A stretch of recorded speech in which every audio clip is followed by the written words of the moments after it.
Hi guys, welcome to my YouTube channel, and today I will be talking about how to start your logistic business. So I know a lot of people have been thinking, okay fine, logistic is the new thing, this is the new way to make money and to make profit and everything. So I wanted to I wanted to tell you guys the things you actually need to know before starting, and if it's actually really worth it or not. So please don't forget to like and subscribe. So the first thing first, I would always advise do your research. Like the first video I made about starting your business, I said do your research, because do your research to know actually if it's actually profitable or not.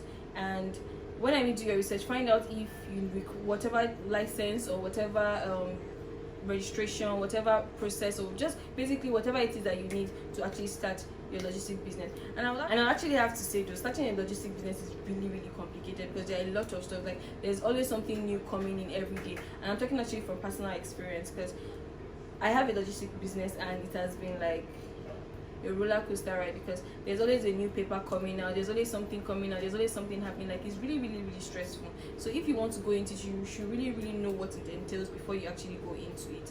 So the first thing I would say, first of all, a lot of people probably think the first thing to do is actually buy a bike. I would say no.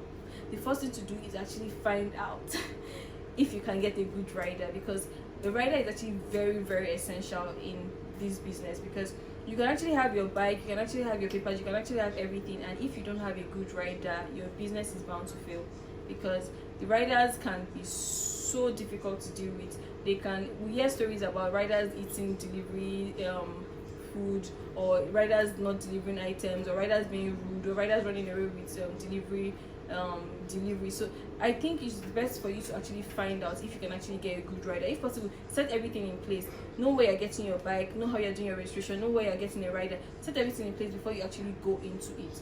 And one thing I also say is that get rid of this idea of, oh, if I put 400 into this logistic business, within a month I'll get 1 million back, or I'll get 600 back. Because trust me, it doesn't always work like that. Most times we have this calculation in our head, okay fine, I'll probably do 10 deliveries in a day, make at least minimum of 10,000, then in a week I'll probably make 100k. I had that idea too. Did it work out for me? No. And I will be going into why it didn't work out for me. So secondly, obviously to get your bike actually costs, like good bike actually costs around, let's say 250 and above. So then you're looking at actually having at least minimum of 250,000 naira to buy your bike. And aside from buying your bike, you need to get your helmet, you need to also like do stickers for your bike. That's like to print your brand name. But if you don't want to do that, it's completely fine.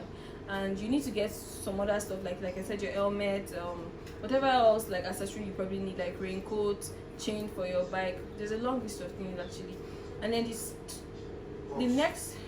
obviously you need to get your box. Yes, so you need to get your box, definitely. So we are looking at spending nothing less between, let's just say, 300 to 400k in getting your bike and setting it up. And then the papers, that's another thing entirely. So if you want to actually, like, once you get your bike and you want to like know, okay, find the next step, then you have to obviously get all the necessary papers for your bike, because if you don't get them, you get arrested and you pay fine, and it's going to be like a very terrible cycle. So anyway, so the papers you probably need, I just wrote them, like scribbled it. I didn't really like write everything, but basically once you get your bike, you obviously need your plate number. So you need to already do like registration, like get your registration number. You need to get proof of ownership. You need to get your acne permit. Acne permit is like roadworthiness. You need to get that. You need to get your insurance. So for the insurance, you can get minimum insurance or comprehensive insurance. So comprehensive insurance is actually is better, because it pretty much covers everything. You should also get your badge. That one is actually falls under like the local government papers you need to get. They're actually a lot. Like papers are a lot, and everything you're actually going to spend money on them. You have the state carriage too. You have the LASA. You have the VIO, like. And everything actually takes time. So just know that if you're probably trying to get your papers, if you are lucky, you can probably do it within weeks. If not, you could even like stretch to months. Like I did mine for like maybe a month or over a month, and I don't think my papers are still even complete. and the tiniest thing can actually get them to arrest your bike. So you actually need to have your papers complete. If not, you could even be like, okay, you don't have a badge or you don't have a sticker, and then they will arrest your bike. And then when they arrest your bike, like, they call like stupid prices. They can tell you they won't release the bike until you pay 8,000, or you register with them, pay 5,000 or 3,000, and then you just find yourself tipping them at every interval. Like, it doesn't really make sense. So you need to get your papers complete, definitely. And like I said, you need to get a good rider. And then when you have a rider, you need to, basically, when you get your rider, you need to, like, obviously lay ground rules. I think I tried to do that. To be honest, it didn't really work out for me well, but that is why I'm making this video, to advise you on what to do and what not to do. So basically, you need to tell them to bring like guarantors, at least 2 guarantors. You need to have their address, phone number. They need to have a rider's permit, a recent rider's permit, not the one that's expired. So you need to actually like just find out if they can actually work with your bike or not, because some of them will tell you, oh, I can do this work, and they will end up spoiling your bike. I have had series of experience. I can't even count how many riders I've had. Spoiled my bike, stole my money. Let's not go into that. I just pretty much had bad experiences. So I would advise that the rider is actually important. Like, find out if the rider is good, and if possible, when you start your logistic business, if possible, let your customers always make a transfer to your account. Don't let them, if possible, avoid them paying cash to the rider, so you will not end up hearing stories that touch. So if possible, open a personal account or a business account, so they can pay whatever they want to pay into the account. They can pay for delivery fees into the account instead of giving the rider. And also, try and like make a budget, or like just try to like monitor everything you do, like in the sense that you obviously know that you need to service your bike every week.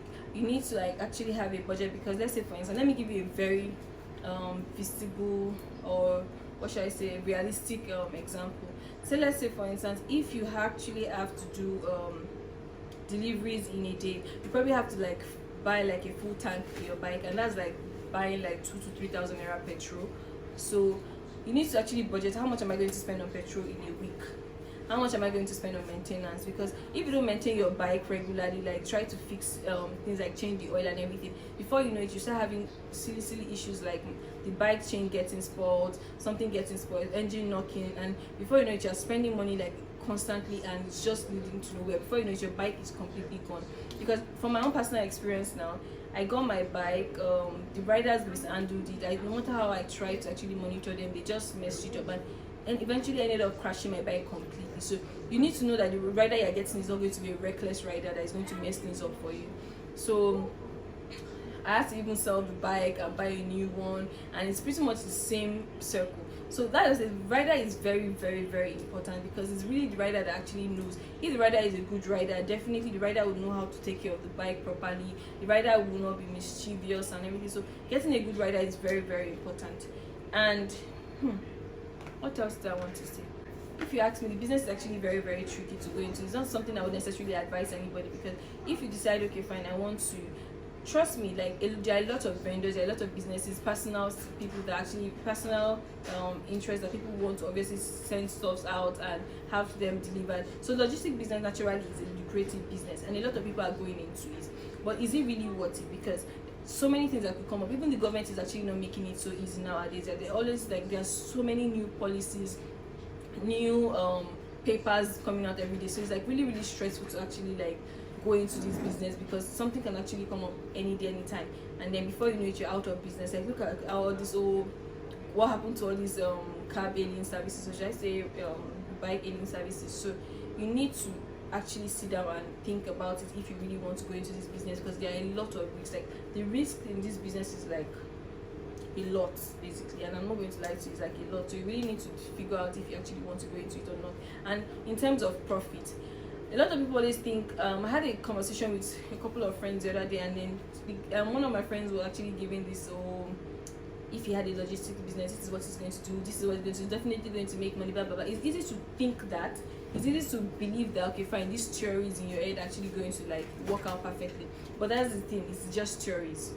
Someone like me that I've actually had like practical, like I've actually like experienced it fully personally, I can tell you that the theories are not always right. So that's why it's always funny when people give you like business ideas, advice, theories. It's easy for them to come up with it, it's easy for them to say it, but will it actually work in real life? I don't think so. Because let's say for instance, let me give example of distance.